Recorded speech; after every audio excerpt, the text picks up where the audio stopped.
herself. And is there any significance to that state of mind or those thoughts in your evaluation of her? Well, I don't think that she was in any way over this or thinking only about herself.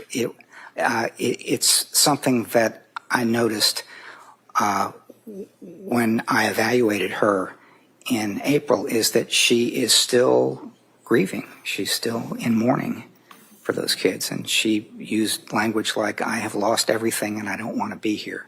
So I would not think of Lindsay Clancy as someone who is really self-centered or oriented only to herself. She is grieving her children. And you mentioned yesterday the emphasis she had on control of thought and control of her life.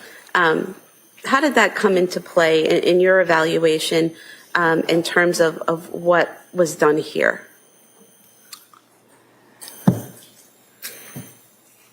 One of the considerations is why she got to the point where she decided to take her own life. And she's an individual who, for most of her life, has been disciplined and liked to control things, liked to work hard, liked to accomplish things. And one of the things that was striking about what happened with her between October and January is that she seemed to be doing her best, talking to the doctors, talking to the therapists, working on trying to get things accomplished in terms of lessening the anxiety and getting the right medications. And it wasn't working, and she couldn't help make it work. She could not control that through hard work and discipline and so on. And that had to be very frustrating, and I think got her to the point where it was very difficult for her to actually think about not being hopeless and going on with her life and so on. Now, doctor, did you form an opinion to a reasonable degree of psychological certainty as to whether or not the defendant was suffering from a mental disease or defect at the time she killed her children? I did, yes. And what is that opinion? That opinion is yes, she was. She was experiencing bipolar II disorder, depressive symptoms, and there were other things that were exacerbating that, making it worse. One is the sleep problems and probably the continued adverse reactions to medication and so on. But yes, in my opinion, she did have a mental disease or defect on January 24th. And doctor, to a reasonable degree of psychological certainty, did you form an opinion as to whether or not the defendant appreciated the criminality or wrongfulness of her conduct when she killed her children? I did, yes. And I'm at the end of my report, I was very careful about how I phrased this, and so sustained. If you could just answer the question regarding your opinion. So yes, you formed an opinion? I did, yes. And what is that opinion? That opinion is that she retained an awareness of the illegality of killing others, including killing her children. Her moral awareness of the wrongfulness of this killing was influenced by her strong desire to die, and, if she were dead, not to leave her children behind. Some of this perception was realistic. For example, my children will suffer without me because they would have suffered, I think. And some of it was distorted. For example, nobody else can care for my children. But her awareness of the illegality and moral wrongfulness of such killing is best appraised by understanding these acts as a serious suicide attempt combined with altruistic filicide, killing her children out of love, rather than as a response to command hallucinations. And did you form an opinion to a reasonable degree of psychological certainty as to whether Ms. Clancy was able to conform her conduct to the requirements of the law when she killed her children? Yes. And what is that opinion?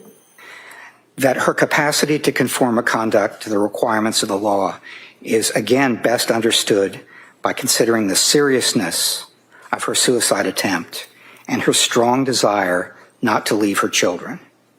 She demonstrated such self-control throughout the day on January 24th, and her actions between 5:15 and 6 p.m. that afternoon were influenced by her depression and her hopelessness about her life and the desire to end the pain she had experienced since October.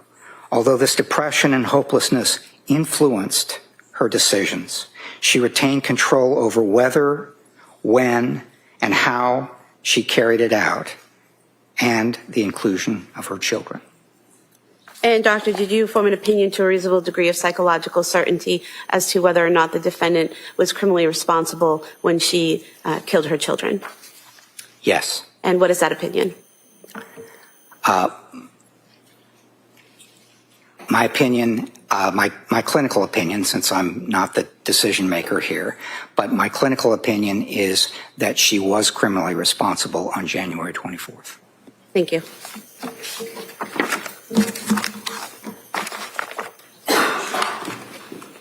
Your Honor, I'd move to submit the PowerPoint for identification. I'm sorry?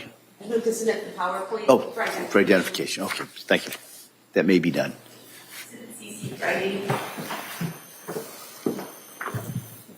Attorney Reddington? Thank you.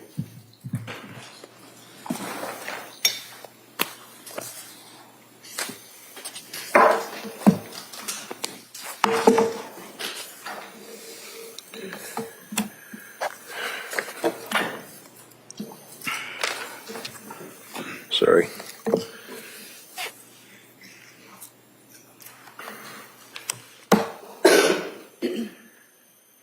Doctor, I'd just like to ask you about one of the things you just said to this jury that apparently stood out in your mind, and that would be the dichotomy or the difference between two statements that Lindsay made, one being, I believe, in the hospital, and you felt that there was a subsequent statement that was made by her that contradicted that or was different from that, and that would be after 3 days of you and Mac testing her. Is that right?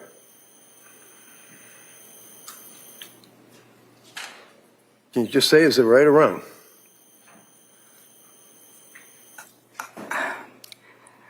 Mr. Reddington, it's not quite right. Okay. Why don't we do it this way?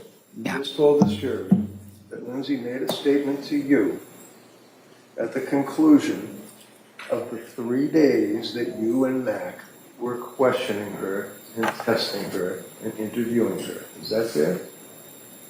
Yes or no? What I would say is, Yes or no? no. Did you tell this jury, in addition, that Lindsay made a different statement when she was in the hospital? Yes or no?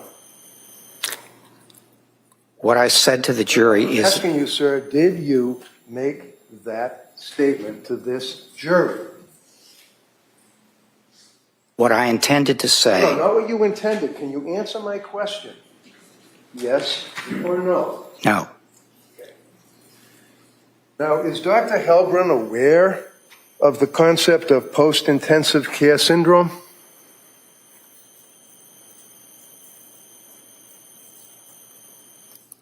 Post-intensive care syndrome. Yeah, PICS. It's called PICS. No, I have not heard of post-intensive care syndrome. Dr. Heilbrun aware